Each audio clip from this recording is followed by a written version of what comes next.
Okay, maayong buntag sa tanan nato nga mga ka-subscriber o mga followers sa to ang channel or sa to ang Facebook account. Kumusta ang 6,000 ka mga followers na to? Nagkadaiya nga klase sa tribus mga tao.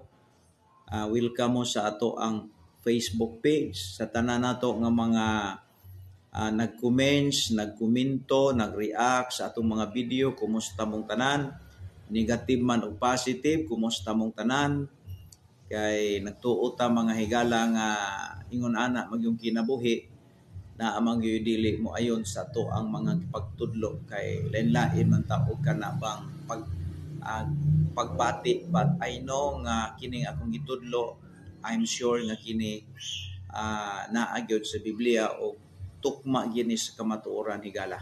Now, di ta maglangan, Matthew chapter 24 ta, atong isgutan karon unsa ang gisulti ni Jesus Christ panahon nga siya diri sa kalibutan. O si Matthew maoy usa sa mga gisugo niya nga apostol, himo niyang apostol, bisan si Matthew usa ka tax collector, pero gibiyaan niya ang iyahang position as a collector, as a BIR employment or employee, kay iyang gisunod ang Ginoo. Buti pasabot iyang gibiyaan ang iyang career, ang iyang profession tungod lang sa Ginoo nga nagtawag niya. Ug mao ni nga na ay 28 ka chapter sa New Testament nga iyang sinulat, pero pulong sa Dios ang tanan niyang gisulti diha.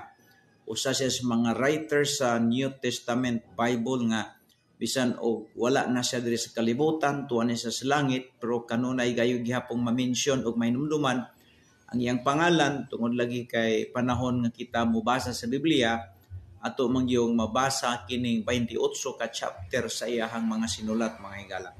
Matthew chapter 24 verse number 4 ta magsugod. Kining higayuna si Kristo giduol sa iyang mga apostol ug nangutana kung unsay mga sign, mga timailhan sa pagbalik or sa katapusan sa kapanahonan. Ug tungod niini si Kristo may tubag pod, no?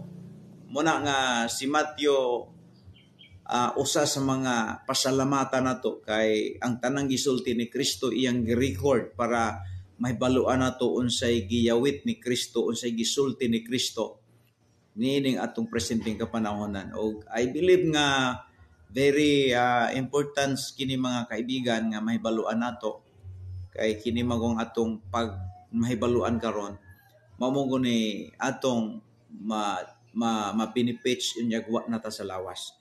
Ingon diri sa chapter 4, 24 verse 4, and Jesus answered and said unto them, take heed that no man deceive you. Kanang mingon si Kristo ba nga pagbantay ka mo nga kay naay daghang tawo nga mailad, take heed that no man deceive you.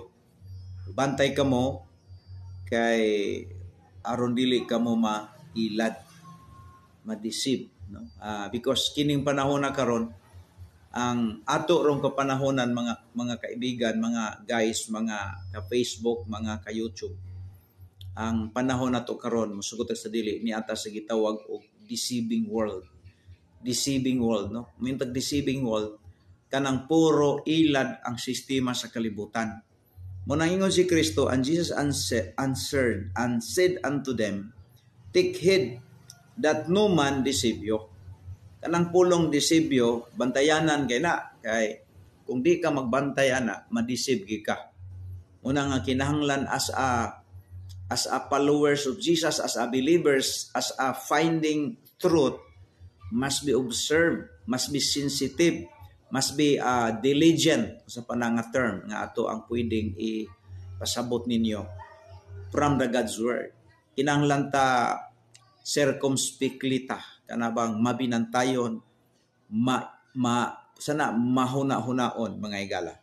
Verse 5, for many shall come in my name, saying, I am Christ, and shall deceive many. So gisgutan yun ni Jesus Christ nga daghan kaayong muari magdala siyang pangalan. Di ba daghan kaayong mga tao nga nagpaka-Diyos-Diyos, nagpaka-Kristo-Kristo. Kaniadto nga gamay pa ko until now, ang pulong naay Kristo dito, naay Kristo diri, naay Kristo diha. Mao ni ang pinaka-common nga akong na bantayan guys sa atong environment, sa atong society. Nga naa gyud daghang mga tao nga magpaka-Dios, magpaka-Kristo-Kristo. O kini that is fulfillment prophecy, mo dili ta ningala, dili ta makugang, dili ta ma-surprise ni ana. Kay giingon naman na sa Biblia nga daghan nga mga tao nga magpaka-Kristo in verse 5, for many shall come in my name, saying, I am Christ, and shall deceive many. Daghang kayong na-deceive. Atulan ning hisgutan katong na ay nagpaka-Kristo-Kristo nga dito sa Dinagat Island. Di ba? Naapoy ng pagka-Kristo-Kristo nga tuwa dito sa Tamayong, Davao. Naapoy ng pagka-Kristo-Kristo nga tuwa dapit diri dapit sa Hingog City kaniadto. Daghan kayo. Saan sa pana nga mga lugar dinhi. That is fulfillment prophecy ni Jesus. Muna nga ikaw, pag makadungog gani kag ingon ana, di na ka makugang because Christ was inform you and me. Nga ingon siya, for many shall come in my name, saying, I am Christ, and shall deceive many. Bisan og si Kristo nagsulti siya nga daghang mo na siyang pangalan, pero daghang yapong mailad because wala man gyoy nagbantay og nagtamod sa pulong sa Dios. Then sunod niya nga sulti, and he shall hear of wars and rumors of wars. See that ye be not troubled, for all this fighting must come to pass, but the end is not yet. Daghang madunggan nimong gubat, troubles, kagubot. Pero matud pa niya ay sa kadlok, mga sinugdanan pa lang na siya, mga sinugdanan pa lang na kuno sa mga kasakit. In verse 7, for nation shall rise against the nation, and kingdom against kingdom. Matud na ni makita nga pila naman kagubat ang atong nadunggan. Gubat sa Israel, Iran, uban pa, gubat sa Gaza. Daghang kayong gubat mga kaibigan, mga ka-Facebook na nadunggan na nato. That is fulfillment prophecy ni siya sa isgutan ni Jesus. Kaya kundi po na mahitabo, mahimong mapakakon si Jesus ani yang isulti diri. Kinahanglan yung mahitabo na.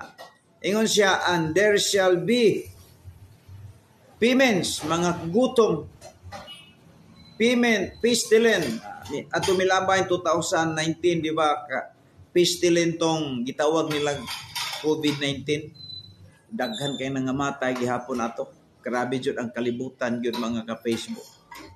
Muna nga kinahanglan gid ka pilit ang imong utok sa pagtulunan sa Biblia para doon na naka-ideya kung mahitabo ba. Ingon siya, an earthquake, kining mga linog, earthquake, karon mga tuiga, grabing linog, no? Ingon siya, in diverse places. Daghang nga mga lugar nga makasinati niini. Mauna nga akong nakita guys, alang sa tanang kasayuran nato, kining nahitabo karon sa atong kapanahonan, kung ikaw nagtuo sa Biblia, di ka makugang ani. Always ready ta kay nahibalo naman tadaan. Kung diha ra gyud kataman imong kinabuhi, diha ra gyud kataman. Pero katong mga taong wag gyud kabag-agan sa Biblia, murag maglinog na ngayong kalibutan, murag mawad-an na silang paglaom guys.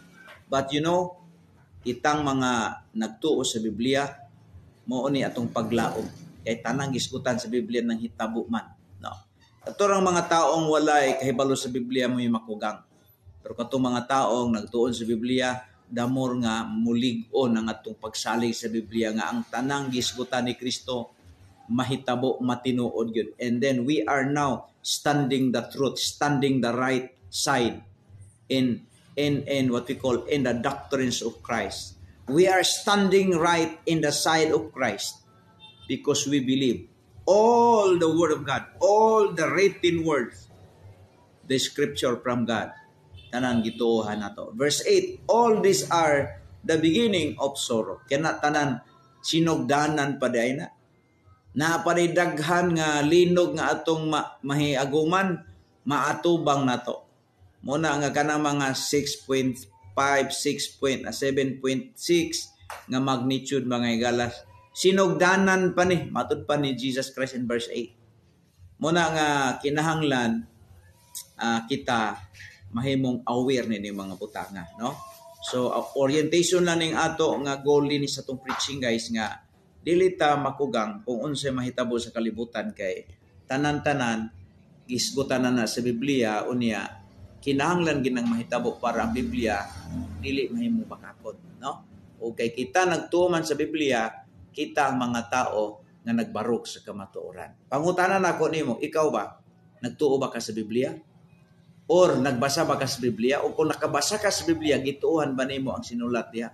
Igala kung wala pasog di karon kay kuyaw kayo nga ang mga adlaw nga gihatag sa Ginoo kanimo sa kalibutan giusika nimo, wa nimo gi-spend, wala nimo gi-spend in eternity.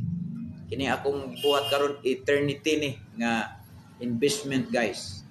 O bahala og di kay ta dili ta dato sa kalibutan, importante nga inig-abot unya sa panahon na tawgon ta sa kamatayon saka diretso nga atong kalag sa langit kay niining panahon na atong gi-spend ang atong life, atong gi-spend ang atong life sa eternity through sa iyang pulong sa ato ang pagsunod ug pagbaton niini ug respeto sa iya as a followers of Jesus Christ, as a part of His kingdom, as a people of God nga nahigugma o nahigugma sa pagsunod sa iyang mga pulong ug nahigugma sa iyang pagpadayag. Okay, salamat sa iyong pagtanaw guys. Maayong adlaw o maayong pagtanaw kaninyo. Good luck and God bless to all of you guys. Bye-bye.